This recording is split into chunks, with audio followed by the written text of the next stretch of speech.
Well, that decision is absurd and very unfortunate. It has shown that the INEC chairman is unfit to be the chairman of an independent and impartial agency of government. Whoever is supposed to be the chairman of INEC is a man who is supposed to be independent of the powers. He should be insinuated. He should be a man that is built by nature against the influences of government, whether judiciary, whether executive, whether legislature. And to get a man that doesn't know anything to come to say that the court interpreted status quo ante bellum to mean that a political party has no leadership. How? No, how? Status quo ante bellum means the state you were before the beginning of hostilities. Please, has there been any time that ADC had no leadership? So how come that INEC is interpreting the court's decision and making an absurdity about it? Okay, let me give you an example. PDP had two factions. They were in court. One faction went ahead, conducted a convention. The other party was still in court. Yet INEC recognized them before 24 hours. Why didn't they say that because there are court cases, they will not recognize either faction? Now, there is one Nafiu Bala, one person. Please, is one person NWC? Is one person NEC? Is one person a party?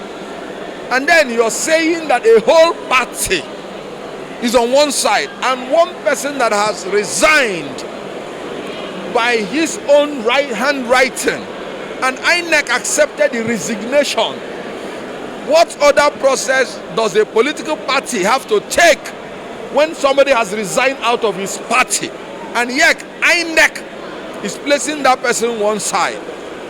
Does that not tell you that APC and President Tinubu do not want election in 2027? They do not want democracy. If they don't want democracy, then let us proceed to demonstration of craze, democracy. Because anything they want, Nigerians can give it to them. It's either you want democracy or you want democracy. Whichever one you want, Nigerians will give it to you. We've had enough.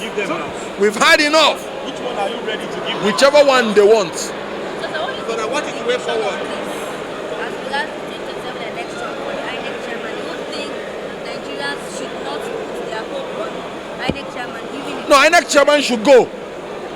He should just get out. He's the worst human being that I've ever met. Now, let me give you an example. With Professor Yakubu Mahmood, you will be talking about whether you have free and fair election. But with Josh Amupitan, you'll be talking about whether you have election at all.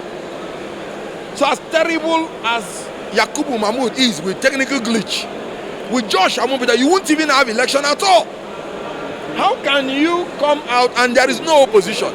PDP, there is nothing like PDP existing anywhere.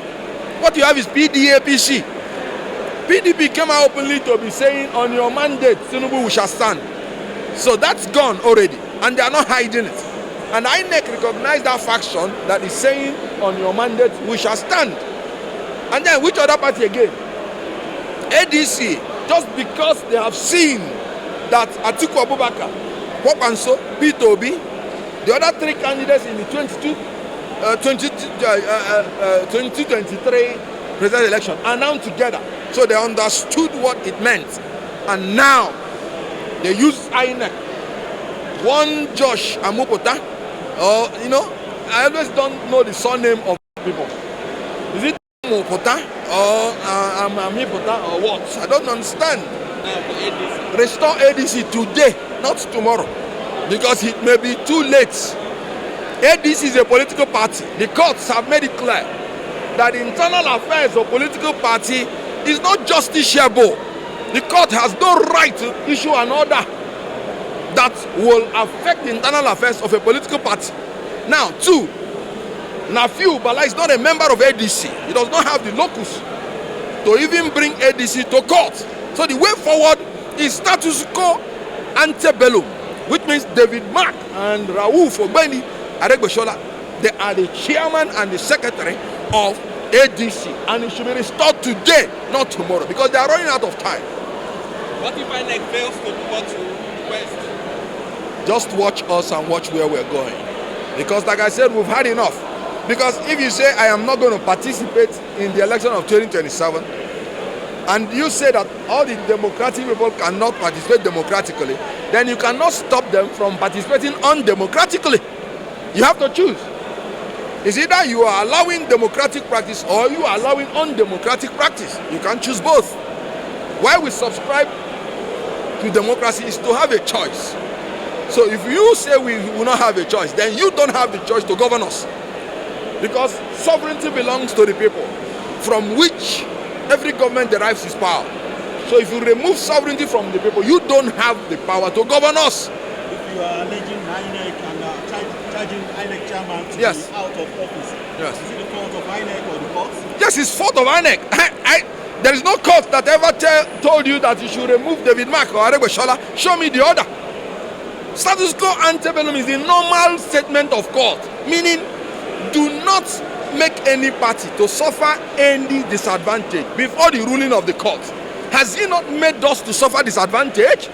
You have granted a man who went to court seeking for a relief. You, the INEC, not the court. You have granted him the relief that he is seeking for in the court. How can that be status quo ante bellum? So what I'm saying is that no court ordered INEC to remove David Mark or Aregbesola.